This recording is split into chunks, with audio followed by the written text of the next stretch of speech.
샬롬 샬롬 샬롬 샬롬. 하나님 사랑합니다. 여러분 주 안에서 사랑합니다. 오늘 열왕기하 20장 말씀이죠. 10절에서 21절까지 우리 함께 교독했습니다. 바벨론에서 온 사자들, 이제 이 12절에 보니 그때 발라단의 아들 바벨론의 왕 브로답 발라단이 스기야가 병들었다함을 듣고 편지와 예물을 그에게 보낸지라. 이렇게 시작됩니다. 그리고 21절에는 히스기야 그의 조상들과 함께 자고 그의 아들 므낫세가 대신하여 왕이 되니라. 히스기야가 돌아가고 므낫세가 왕이 됩니다. 히스기야는 39세에 죽을 병에 걸려서 살지 못하게 되었는데 하나님의 얼굴을 구하며 간절히 기도했을 때 하나님께서 응답해 주시죠. 3일 만에 병에서 고침받고 성전에 올라가서 감사 제사를 드릴 수가 있었습니다. 하나님은 그에게 15년의 생명을 연장해 주셨죠. 또한 그가 구하지 않은 기도 제목이었던 아술의 공격에서도 그와 예루살렘을 구원해 주었습니다. 당시 최강의 국가였던 아술의 대군은 하나님이 보내신 천사에 의해서 하룻밤 사이에 18명 5,000명이 죽음으로 무너지고 말죠. 아수르 왕은 폐잔병을 수술로 황망히 아수르의 수도 니느웨로 돌아갑니다. 그리고 하나님의 예언대로 사내립은 모반을 일으킨 두 아들의 손에 죽게 되고 다른 아들인 에살 핫돈이 왕으로 등극합니다. 아수르는 이 전쟁의 패배로 국군이 크게 기울기 시작하고 반대로 아수르를 물리친 유다는 주변 나라의 두려움의 대상이 됩니다. 주변 나라들은 예루살렘에 일어난 큰 승리와 기적에 감복해서 그들 스스로 보물을 가지고 히스기야를 만나러 왔고 선물을 진상했습니다. 히스기야가 모든 나라의 눈에 존귀하게 된 거죠. 역대하 32장 22절에 이와 같이 야훼께서 히스기야와 예루살렘 주민을 아스르 왕 사네립의 손과 모든 적국의 손에서 구원하여 내사 사면으로 보호하시매 여러 사람이 예물을 가지고 예루살렘에 와서 야훼께 드리고 또 보물을 유다 왕 히스기야에게 드린지라. 이후부터 히스기야가 모든 나라의 눈에 존귀하게 되었다. 이렇게 증거합니다. 역대의 말씀입니다. 하나님의 축복으로 유다는 단시간에 다시 힘을 얻고 번성합니다. 이때 히스기야가 누린 번성은 크게 달했다. 성경은 이렇게 증거하죠. 역대하 32장 27절에 보면 히스기야가 부와 영광에 지극한지라. 이에 은금과 보석과 향품과 방패와 온갖 보배로운 그릇들을 위하여 창고를 세우며 곡식과 새 포도주와 기름의 산물을 위하여 창고를 세우며 온갖 짐승의 외양간을 세우며 양떼의 우리를 갖추며 양떼와 많은 소떼를 위하여 성읍들을 세웠으니 이는 하나님이 그에게 재산을 심히 많이 주셨음이며 히스기야가 또 기온의 윗샘물을 막아 그 아래로부터 다윗성 서쪽으로 곧게 끌어들였으니 히스기야가 그의 모든 일에 형통하였더라. 이렇게 증거됩니다. 유다 나라는 온갖 보물과 가축이 크게 늘어난 것이죠. 히스기야가 개인적으로 재산이 엄청나게 히스기야의 재산도 늘어납니다. 그 무슨 일을 도모하든지 하나님의 지혜와 능력을 주시니 잘 감당합니다. 특히 그는 기온 시냇물을 예루살렘 성으로 끌어들임으로써 식수를 해결하는 놀라운 기술을 발휘합니다. 그래서 그가 하는 모든 일이 형통하였다. 이렇게 말하죠. 근데 이때부터 그에게 문제가 발생합니다. 히스기야에게 어떤 문제가 있었는지 살피면서 오늘 저와 여러분에게 주시는 교훈을 함께 나누도록 하죠. 첫 번째, 형통할 때 교만에 치우치지 말아야 되겠다. 히스기야가 왕이 되고 14년 동안은 고난의 연속이었습니다. 이는 그 기간 동안 항상 하나님 앞에 겸손하였고 간절히 기도하였죠. 그렇지만 그가 하나님의 은혜로 모든 고난을 통과하고 형통하고 번성하게 되자 그만 교만에 빠지고 말죠.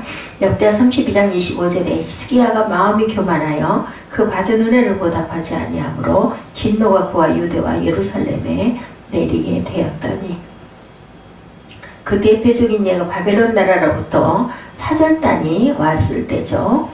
바벨론의 왕 12절 오늘 보면 시작이 12절이 그 말씀입니다.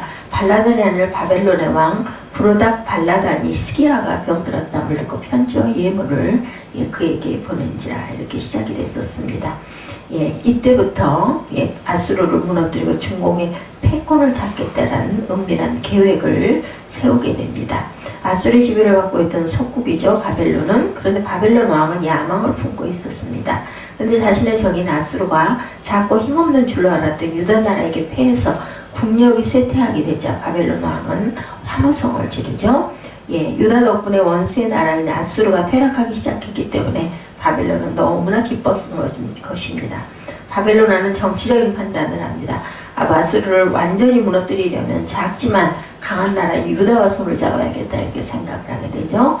더군다나 자신들이 신으로 섬기는 태양이 히스기야의 기도 때문에 뒤로 10도나 물러가서 기적을 일어난 것 자신들도 직접 확인한 바가 있었습니다. 이 사실은 그들에게 히스기야와 동맹과 우호관계를 맺어야 할 강력한 이유가 되죠. 그래서 바벨론 왕은 히스기야의 병세를 확인할 겸 사절단을 보낸 거죠. 히스기야는 바벨론 사절단이 찾아온 것을 보고 의기양양합니다. 히스기야는 아수르의 적인 바벨론과 우호관계를 맺는다면 아수르를 완전히 견제할 수 있다 이렇게 판단을 한 거죠. 그래서 바벨론 사절단에 완전히 마음을 열고 모든 국가의 비밀을 다 보여주고 싶었습니다.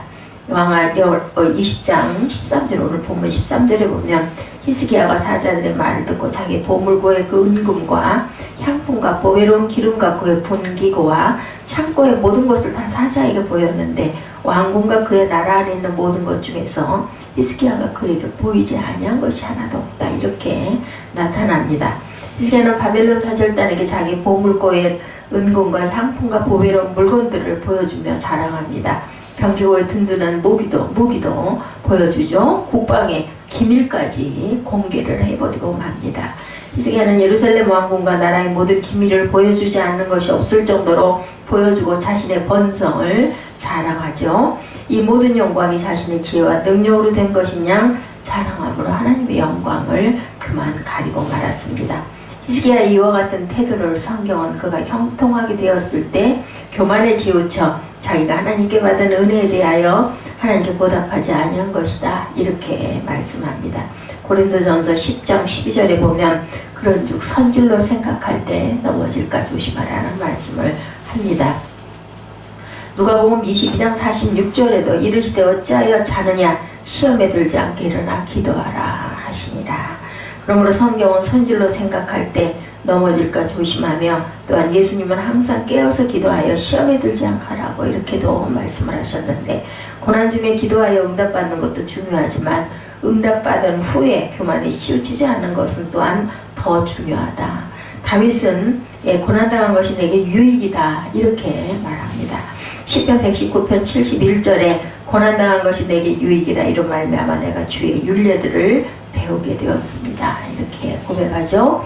다윗도 왕이 되고 주변 나라의 정복 전쟁에 맞춰갈 즈음에 신하들이 다윗에게 이제 전쟁터에 직접 나오지 마십시오. 왕궁에서 쉬십시오 하자 다윗은 늘 전장에서 전투 지휘하며 긴장을 늦추지 않던 그 삶이 벼랑간에 편안한 시간이 찾아오다 보니 넘치는 시간을 주체하지 못해서 마음관리가 소홀해지고 전쟁터에서 백성들이 여전히 치열한 전쟁을 하고 있는데 그런 낮에 한가로이 왕궁을 거닐다가 목욕하는 여인을 보고 그만 실족하고 맙니다.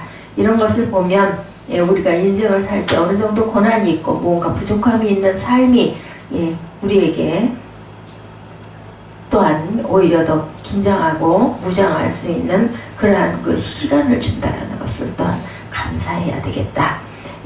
형통하고 잘 될 때 교만에 치우치지 않은 분은 예수님이시죠. 예수님은 오병이어의 기적으로 남자 5,000명을 먹이신 그런 기적을 일으키고 유대인들이 예수님을 임금으로 삼고자 할 때 요한복음 6장 15절에 보면 그들이 와서 자기를 억지로 붙들어 임금으로 삼으려 하는 줄 아시고 다시 혼자 산으로 떠나시니라 이렇게 나타납니다.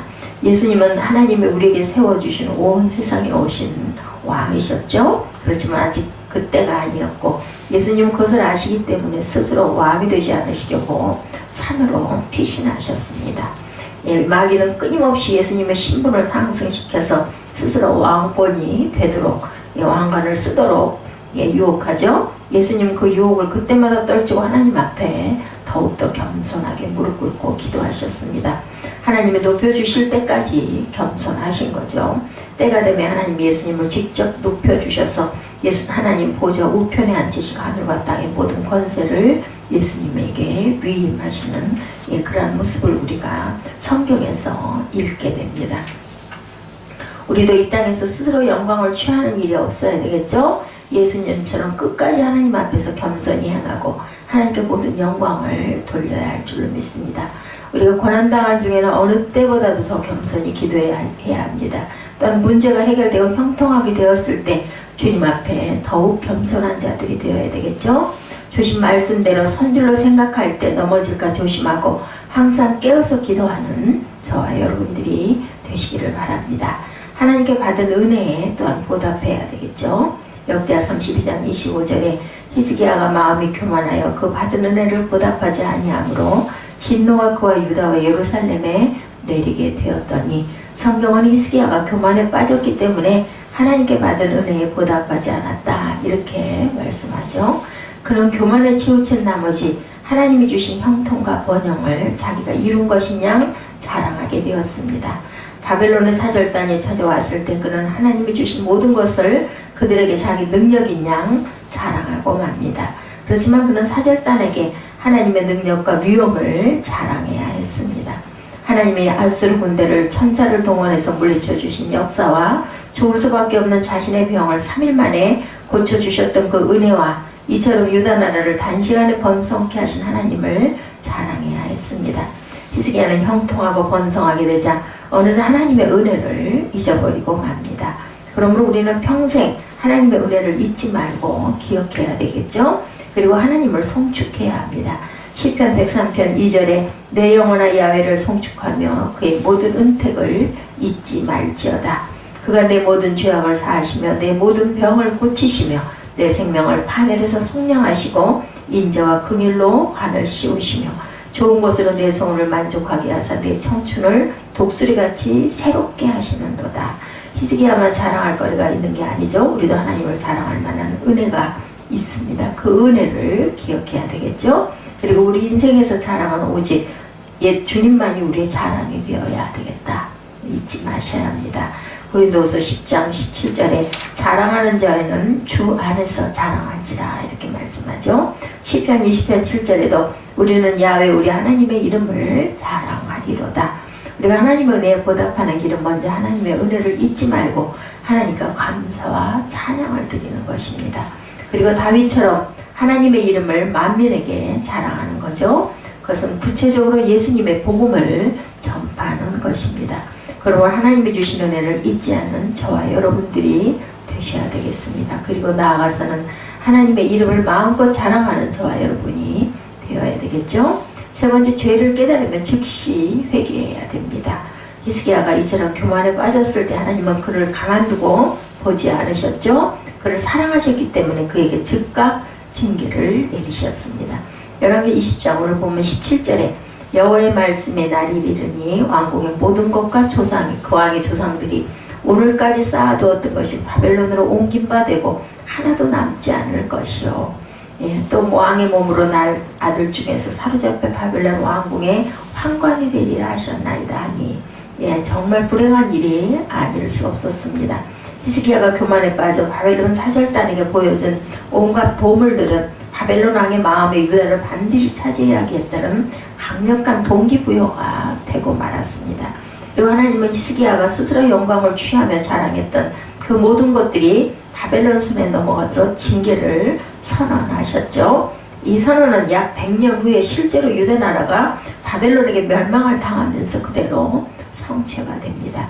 히스기야는 하나님의 말씀을 듣는 순간 자신이 교만에 치우쳐 큰 잘못을 저지른 것을 깨닫고 후회하고 즉각 회개합니다. 19절이죠. 히스기야가 이사야에게 이르되 당신이 전한 바 야훼의 말씀에 선하나이다 하고 또 이르되 만일 내가 사는 날에 태평과 진실이 있을진데 어찌 선하지 아니하리요 하니라. 히스기야는 하나님의 진노와 심판에 대해서 이의를 제기하지 않습니다. 자신의 죄로 당연히 받아야 할 형벌이라고 생각하고 하나님의 말씀이 선하다고 고백합니다. 이 말은 하나님의 공의로우신 분이므로 모든 것이 의롭다는 고백이었죠. 히스기야가 비록 죄를 지었지만 이처럼 즉시 회개하자 하나님은 그에게 긍휼을 베푸셨습니다. 이 모든 저주가 히스기야가 당대에 일어나지 않고 그의 자손 때에 일어나리라고 말씀하시죠. 이사야 1장 18절에 야훼께서 말씀하시되 오라 우리가 서로 변론하자. 너의 죄가 주홍 같을지라도 눈과 같이 희어질 것이요 진홍같이 붉을지라도 양털같이 희게 되리라. 믿음의 사람들이 형통할 때 예외 없이 교만에 빠졌지만 그들 중에 하나님의 징계를 하시자 즉시 회개해서 하나님의 긍휼을 입은 사람들이 있습니다. 대표적인 사람이 다윗과 히스기야, 오늘 본문의 주인공이죠. 두 사람은 지체하지 않고 회개함으로 하나님의 긍휼을 입었습니다. 우리도 실수하고 범죄할 때가 많죠. 그리고 죄를 깨달으면 지체하지 말고 하나님 앞으로 나와야 합니다. 회개해야 되겠죠. 여러분, 하나님은 우리를 불쌍히 여겨주십니다. 다시 일으켜 세워주시죠. 히스기야를 통해서 오늘 주시는 교훈, 첫째, 형통할 때 교만에 치우치지 않도록 해야 되겠다. 둘째, 하나님의 은혜에 보답해야 되겠다. 그것은 주 안에서 자랑하는 것이죠. 셋째, 혹시라도 교만에 치우쳐 죄를 깨달으면 즉각 회개하자. 항상 형통할 때 교만하지 않도록 나를 돌아보고 하나님의 은혜를 생각하고 자랑하는 것은 또한 주 안에서 자랑하고, 혹시라도 교만에 치우쳤을 때는 교만에 치워 죄를 깨달고 즉시 회개할 줄 알아야 되겠다. 하나님의 은혜에 보답해서 우리가 자랑은 항상 주 안에서만 자랑하며 교만에 치우치지 않도록 항상 조심하며, 그리고 또한 내가 교만했구나라고 깨달았을 때는 즉시 회개할 줄 아는 저와 여러분 되셔서 하나님께서 주시는 축복을 귀하게 잘 누리시기를 주님의 이름으로 축복합니다. 기도하시겠습니다.